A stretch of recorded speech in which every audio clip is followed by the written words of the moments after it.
वफाकी हुकूमत ने जबरी गुमशुदगियों पर इंक्वायरी कमीशन की तश्कील 9 कर दी। जस्टिस रिटायर्ड सैयद अरशद हुसैन शाह नए चेयरमैन मुकर्रर।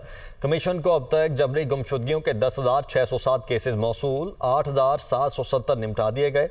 जुलाई में 70 केसेज निपटाए, 15 नई शिकायत रजिस्टर्ड। गुमशुदा अफराद के खानदानों के लिए 50 लाख रुपए माली इमदादी पैकेज पर अमल दरामद शुरू।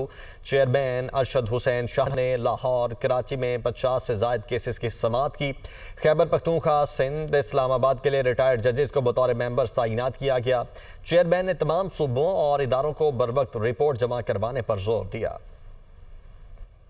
वफाकी हुकूमत ने जबरी गुमशुदगियों पर इंक्वायरी कमीशन की तश्कील 9 कर दी। जस्टिस रिटायर्ड सैयद अरशद हुसैन शाह नए चेयरमैन मुकर्रर। कमीशन को अब तक जबरी गुमशुदगियों के 10,607 केसेज मौसूल, 8,770 निपटा दिए गए। जुलाई में 70 केसेज निपटाए, 15 नई शिकायत रजिस्टर्ड। गुमशुदा अफराद के खानदानों के लिए 50 लाख रुपए माली इमदादी पैकेज पर अमल दरामद शुरू। चेयरमैन अरशद हुसैन शाह ने लाहौर कराची में 50 से ज्यादा केसेस की समाअत की।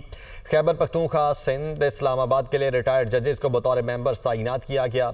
चेयरमैन ने तमाम सूबों और इदारों को बरवक्त रिपोर्ट जमा करवाने पर जोर दिया।